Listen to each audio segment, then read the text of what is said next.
Last question यही है कि यूक्लिड विभाजन परिमेय का प्रयोग करके दर्शाइए कि किसी धनात्मक पूर्णांक का घन 9m 9m+1 या 9m+8 के रूप का होता है। जो क्वेश्चन नंबर 4 है उसका सेम टू सेम एक कॉपी पेस्ट है। उसमें क्या करना था, उसमें वर्क करना था, लेकिन इसमें क्या करना है, इसमें घन करके बताना है। तो इसमें 3 सिद्ध करना है, एक 9m सिद्ध करना है, एक 9m+1 और एक 9m+8 सिद्ध करना है। तो चलिए हम सिद्ध करके बताते हैं। इसमें हम कर लेंगे 9m सिद्ध, ठीक है। इसमें सिद्ध कर लेंगे 9m, क्योंकि छोटा बोर्ड है तो बार बार मिटाना पड़ेगा, जिसके कारण हम इसमें कर लेंगे 9m को सिद्ध, इसमें कर लेंगे 9m+1 को सिद्ध करेंगे और इसमें करेंगे 9m+8, इसको कर देंगे सिद्ध, ठीक है। तो चलिए यहाँ से बनाते हैं।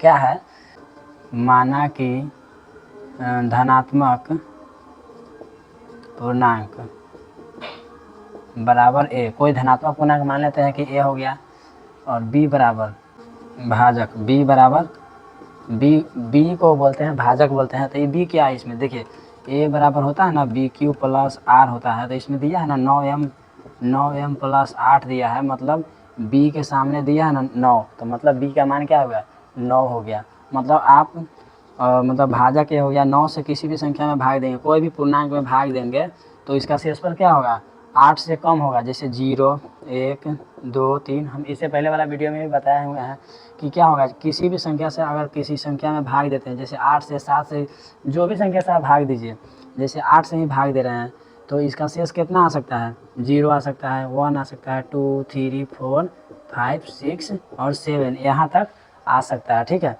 तो यहाँ पे हम लिख देते हैं कि भाजक बराबर तो दिया हुआ है, b बराबर दिया हुआ है 9, ठीक है। और यहाँ पे चलिए अब चलते हैं, तो शेषफल r बराबर क्या क्या हो सकता है, r बराबर 0।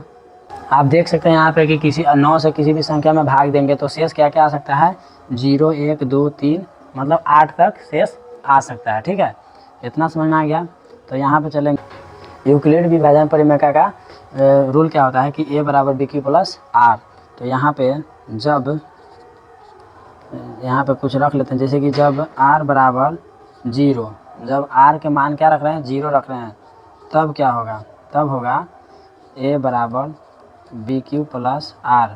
तो a बराबर b कितना दिया हुआ है, 9 दिया हुआ है, और q कितना दिया हुआ है, q तो नहीं, q का q हो जाएगा 9q + r का मान हम क्या रख रहे हैं, r का मान 0 रख रहे हैं, तो 0 रख लेते हैं, ठीक है। तो 9q में 0 जोड़ेंगे तो कितना आएगा, 9q में 0 जोड़ेंगे तो 9q ही आएगा, ठीक है। अब यहाँ पे कर लेंगे 4 नंबर क्वेश्चन में स्क्वायर कर रहा था करने के लिए, वर्क कर रहा था करने के लिए, लेकिन इसमें कर रहा है घन करने के लिए। तो यहाँ पे उसी तरह लिखेंगे कि दोनों तरफ घन करने पर, दोनों तरफ घन करने पर, जब दोनों तरफ घन कर देंगे तो क्या होगा, a का क्यू हो जाएगा और इधर 9 का होल क्यू हो जाएगा, ठीक है। तो कितना हो जाएगा, 9 का होल क्यू, 9 9 81, ठीक है।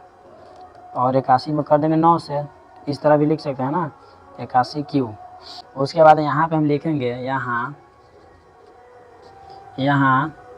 81 क्यू बराबर क्या है, m है ना, उसमें किसी पूर्णांक घन m, हाँ, तो m रखने पर 81 क्यू के जगह क्या रखना है, m रखना है। तो क्या आ जाएगा, a क्यू बराबर 9 × m बराबर 9m। देखिए यहाँ इस समीकरण 1 हो गया, ठीक है। हमको 9m लाना था, पहले में 9m हम ला दिए हैं, ठीक है। अब इसमें लाना है 9m + 1 लाना है।